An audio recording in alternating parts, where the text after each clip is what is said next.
यह video science class 10 chapter 3 का part 11 है और अब हम पढ़ने वाले हैं extraction of metals from its ore. Steps involved in the extraction of metals from ores. तो आप देख सकते हैं एक चार्ट बनाया गया है जिसमें यह बताया गया कि किस प्रकार से मेटल को उसके ओर से एक्सट्रैक्ट किया जाता है। इसके पहले मैं बता दूं, हम लोगों ने पढ़ा था मेटल तीन प्रकार से हम लोगों ने मेटल को डिवाइड किया था। पहला था जो कि बहुत हाई रिएक्टिविटी शो करता है, दूसरा मॉडरेट रिएक्टिव होता है और तीसरा लो रिएक्टिविटी शो करता है। तो इन तीनों प्रकार के मेटल्स को हम अलग अलग प्रकार से एक्सट्रैक्ट करते हैं।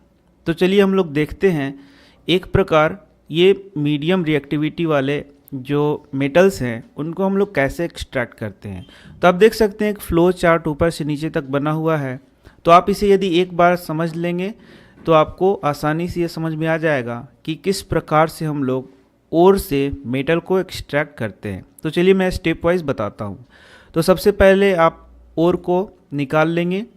तो पहला स्टेप में जो मैंने बताया था कि ओर में बहुत सारे गैंग पार्टिकल मौजूद होते हैं, अशुद्धियाँ गंदगियाँ जैसे कि सैंड हो गया, सॉइल हो गया, उसको जब हम इससे निकालते हैं उसे हम लोग बोलते हैं कंसंट्रेशन ऑफ ओर।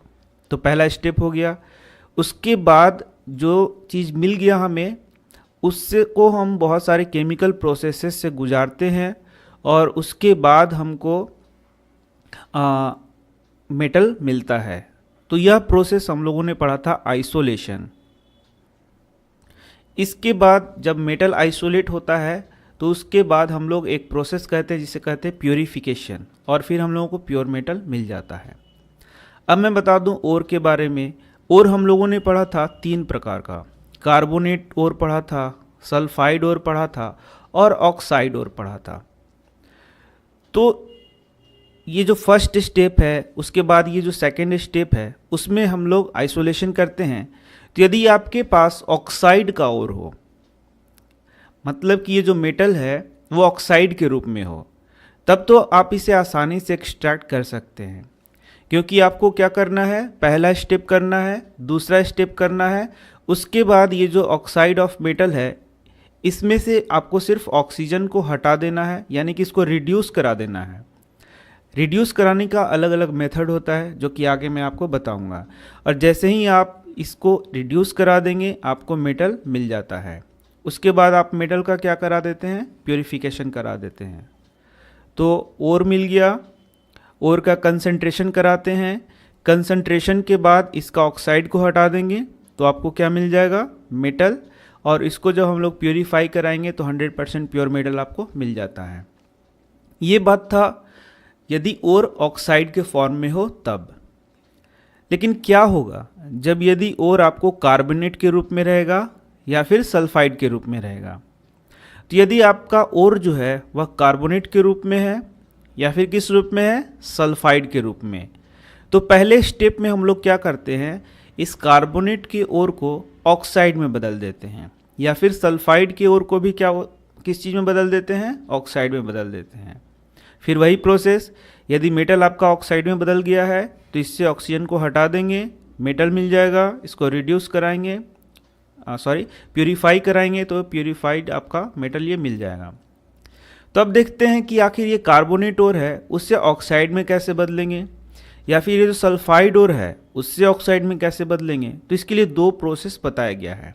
पहले प्रोसेस को कहते हैं कैल्सिनेशन। यदि आप कार्बोनेट ओर को ऑक्साइड ओर में बदलना चाहते हैं तो इस प्रोसेस को हम लोग बोलेंगे कैल्सिनेशन। दूसरा, यदि आप सल्फाइड ओर को ऑक्साइड ओर में बदलना चाहते हैं तो इस प्रोसेस को हम लोग बोलते हैं रोस्टिंग। तो आइए देख लेते हैं इसके परिभाषा को। तो आप देख सकते हैं, the sulphide ores are converted into oxides by heating strongly in the presence of excess air.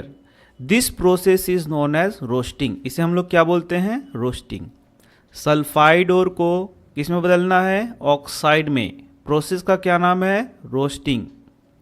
इसको करने के लिए क्या किया जाता है, इसको हीट किया जाता है। साथ ही साथ इसमें एक्सेस ऑफ एयर का प्रेजेंस होता है। तो यहाँ से यह प्रश्न हो गया, व्हाट इज रोस्टिंग। चलिए दूसरा प्रश्न हम लोग देखते हैं, व्हाट इज कैल्सिनेशन। तो इसमें क्या होगा, कार्बोनेट ओर को ऑक्साइड में बदला जाएगा। कैल्सिनेशन में कार्बोनेट ओर को किस में बदलते हैं, ऑक्साइड में। क्या किया जाता है, इसको स्ट्रांगली हीट किया जाता है, लेकिन यहाँ लिमिटेड सप्लाई ऑफ एयर होता है। तो यह है आपका रोस्टिंग एंड कैल्सिनेशन। एक कभी कभी आपको रोस्टिंग और कैल्सिनेशन में डिफरेंस भी पूछ लिया जाता है। तो देखा आपने किस प्रकार से हम ओर में से मेटल को निकालते हैं।